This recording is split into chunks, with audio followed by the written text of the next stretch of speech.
I don't know who that was. Hi, freaks. My name is Eric, and that's the coolest name you can have in this room, the coolest name you can have in this country, and I'll tell you why. Eric is the center of America. A-M-E-R-I-C. A. I know, how observant. The sad part is we've been a country for 240 some odd years. I'm the first Eric to figure that shit out. It's even worse if your name is Erica. Don't ever name your kids Erica. Because if your kid's name is Erica, she can never run on any major political team. Because I would automatically jump on the opposite campaign team. And my slogan would be Erica, the end of America.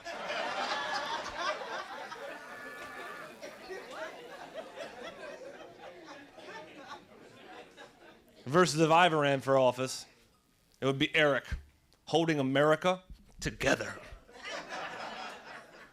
Cue the music. There's no music. Round of applause if you guys watch politics on television.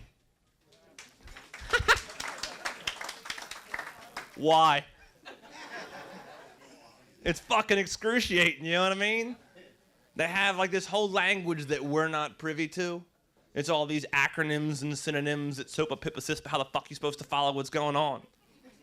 And it's amplified exponentially because the rest of television is so amazingly interesting. Like, why would you give a shit about Citizens United or NDAA when you could watch The Walking Dead, Breaking Bad? You know what I mean? And it's in light of that observation that I decided that I would take some time, crack the code, and write a story about what's going on in American politics using a language that we understand far too well. And here's my story. Once upon a time, there was a gifted man. And after the Daily Show, he was up all night dreaming about living single. But in reality, he was a family guy in a full house with Family Matters. He was married with children, bored to death, and tired of being the biggest loser. Desperately trying to escape this American horror story, he wanted to become an American Idol. Change his hustle, become The Apprentice, and watch these madmen play their Game of Thrones, trying to finally figure out who's the boss. He soon discovered that these royal pains and hoarders had an X factor. They were cheaters, using their street smarts and criminal minds to build up a house of lies, come up with their covert affairs in the West Wing to collect their bones. Leaving this country in jeopardy. Unsupervised, they disobey law and order.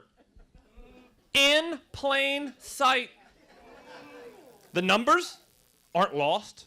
There's a body of proof of the prime suspect. It's elementary that every person of interest has partners, but because they have all the leverage, there could be no revolution and no revenge till the price is right. So all across America, from Southland to South Park to Jersey Shore, scrubs and friends are drawn together to have an intervention. But this soon becomes Spin City. Determined to catch a predator, I then ask this shameless white-collar entourage in suits why they feel justified to lie to me. And when we're all finally about to hear the voice of Big Brother, they're saved by the bell. And those are the facts of life. And that's pop culture politics.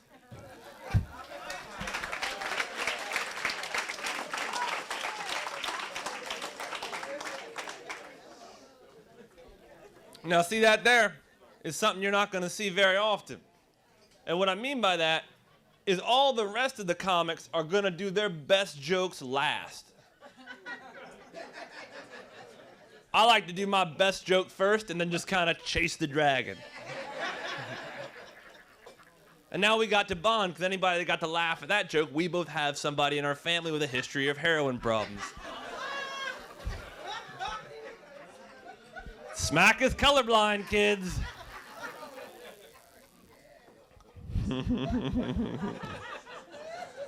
I'm gonna have fun either way tonight. I was telling the guy outside, like, they've already edited enough applause breaks in. So you guys right now, you're clapping. Just keep that in mind for the rest of the comic. You didn't like that joke? I'm gonna make sure they have your face on film when you're clapping. Imagine you're white trash. Imagine. You're white trash and you're driving around your mobile home. Right? Now, while you're driving, you get hungry and decide you want something to eat. You're like, ooh, Taco Bell. Now, at the moment you go to the drive-thru, at the second they hand you the food, is that pickup or delivery?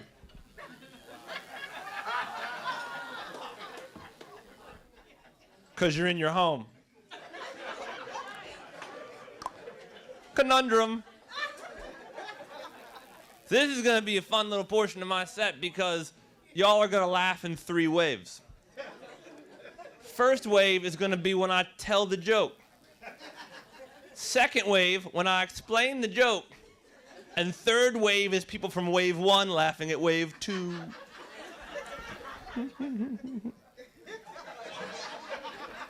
I'm having a good time. You think I'm stoned? I'm not. This is just like my resting temperature. Cameras, I'm trying my best to hide the Heineken logo here so y'all don't have to blur shit out. You're welcome.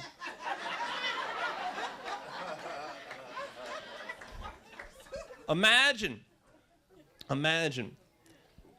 you're a white South African male, because 13% of South Africa is white. I Googled that. You move to America and become a citizen here. Now, a white guy beats the shit out of you because he doesn't like what country you're from. Should the NAACP get involved? Because an African American has been injured.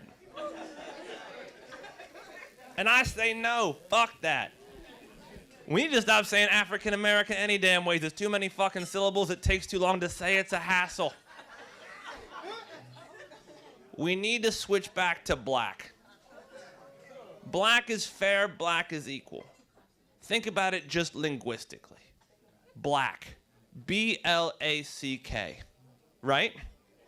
White. W-H-I-T-E. Huh. Asian. A-S-I-A-N. Inuit, I-N-U-I-T. All we gotta do is switch Hispanic people to brown. B-R-O-W-N. It'll be 5 races, 5 letters, perfect fucking square. I know, equal, it's not just a sugar anymore. And in case you're wondering how perfectly symmetrical the message and construction of that particular joke truly is, equal. That was the correct response, sir. So round of applause if you're black. Cool, cool. Round of applause if you believe in Jesus. Here's the problem, you clap for both of those questions. Imagine, hypothetically, what if a black Muslim gets in a fight with a white Christian? Whose side do you take in the fight? Right? You gotta decide what's more important to you. External or internal, inside or outside. Who do you love more? Black people or Jesus? Who do you hate more? Muslims or white people? Make the question a little easier for you. What if it was a black drug dealer fighting a white priest? What if that priest touches little boys? What if they're little black boys? Twofer. Message here, kids. Never judge a book by its color. Thanks for your time.